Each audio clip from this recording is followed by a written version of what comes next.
Welcome everybody to the Every Couple of Days show. My name is George Mokoena, and even though I host this show, everybody seems to like our band and our band leader a bit more. Give it up for Zweli Seconds to Mars. How you doing? Oh, hey, buddy. I'm all good. You know, we live in a world where we can breathe, but we can't fly. But in water, we can fly there, but we can't breathe. Maybe that's why they say there's waters below and waters above. That's space, man. That's exactly like water. There we go. You guys' fave. Now, we always start the show off on the bright side. And what's warmer and fuzzier than getting an education? I don't know about you guys, but getting my degree made me feel so old, man. Like I was young, but the studying and the skipping classes and the incessant drinking that we did really took its toll on me. But these ladies show that age is just a number. 80-year-old Rosemary Lapping Sellers just got her master's degree in visual arts. And she's joined by 83-year-old Antoinette Swart, who managed to get a doctorate, a whole doctorate in ancient studies from Stellenbosch University. And this just shows that you can go after your dreams whenever you want to. You can go in your 30s, you can go when your children are 30, you can go when your children's children are 30, because yeah, these ladies are pretty old. For me, when I'm 75 and I go back, all I want to do is to get in the car, drive to the Strand, and have a rager with the other students. And I'm sure these ladies can give us quite a few crazy stories from those nights. How Rosie Rose. That's weird. We'll be back.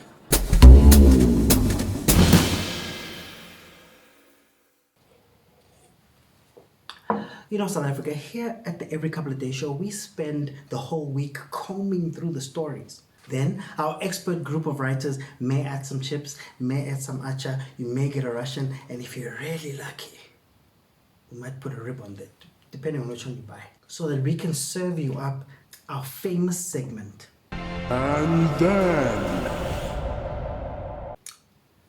And then, Grade R has been made compulsory, and parents who don't comply can face up to 12 months in prison. That's right, parents. If you don't send your kids to school, you could spend 12 months in a quiet cell with no noise, where you get food brought to you, and you don't have to worry about stepping on dinosaur-shaped toys. So, what a tough decision. I'm a parent. I know. And then, KZN's oldest crocodile celebrated its 121st birthday this past week. Henry, who weighs in at 750 kilograms and is 5 meters long, celebrated his day by having a nice birthday snack and engaging in interaction with a juvenile Nile crocodile. No, the zoo said interaction. I just think they brought him a bit of a romance. Just remember, Henry, let's make sure that that crocodile was 68, because the rule does say half your age plus 7. I don't make the rule. Also, the moment they said he's 121, I just think this guy lived through apartheid and bit no one. Thanks a lot, Henry. And then, Home Affairs is extending its hours for the office and the border. Home Affairs Minister Zweli announced that the offices would open at 8 a.m. and close at 5:30. I mean, I like this move. What's better than standing in that line for a little bit longer while you watch the Home Affairs employees go for extended lunches now? And then add to that they let you go right at the time of peak traffic, which is just amazing. And also, when you get home, you might find that you've been unknowingly married to someone. Win-win-win in my book. And then, I don't know if you guys remember the Ticket Pro Dome. Well, WeBuyCars bought it and converted it into their biggest showroom in the country. I don't know, Casper's retired the filling up stadiums thing and is more focused on filling up Slick Talk's pockets. So it meant that there was a vacuum for an Abuti fill up. And Van Valt and his team have stepped up and shown that they're capable to hashtag mark the dome fall. Mark the dome fall. Google Translate, guys. And then, Jacob Zuma may not have wanted to speak to Deputy Chief Justice Zondo at the State Capture Commission, but he's shown that he has a more entrepreneurial side.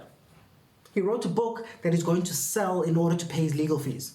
Even just the story behind it, it feels like an inspirational story. Mzansi had 100 copies of this book in the back of his boot, drove to McDonald's and sold 100 of them. And how much is a copy? 300 Rand for a normal copy, but if you want the signature of the man himself, that will cost you 1,000 Rand. It feels like the people who are calculating our petrol prices also did the markup on this book. Just, wow. But I'm hoping he does sell quite a few so he can cover those legal fees, because we've heard about all these politicians who use our tax money to pay their court dues. At least Zuma will be able to cover these things by himself. And how much was it again? 769, 800 and 700, listen properly, 769,820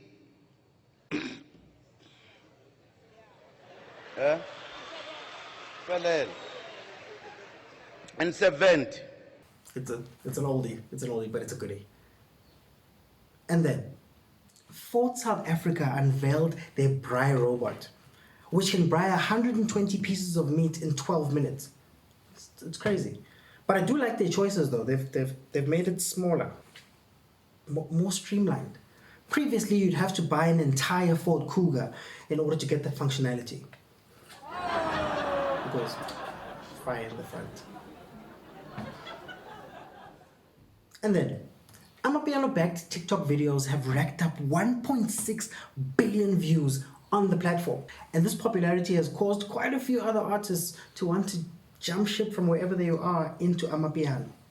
Take, for example, Reason, aka Sizwe, Alakine, who recently made the jump, and also Vusi or Snova, who's hoping to bring something different to the genre. Not just the wig.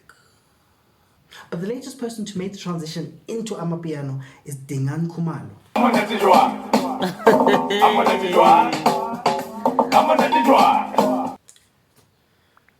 I don't know about you guys, but my piano listeners, if you don't speak out now, soon you'll find your Mamazala dancing to this. There was a joke somewhere there, but I couldn't find it.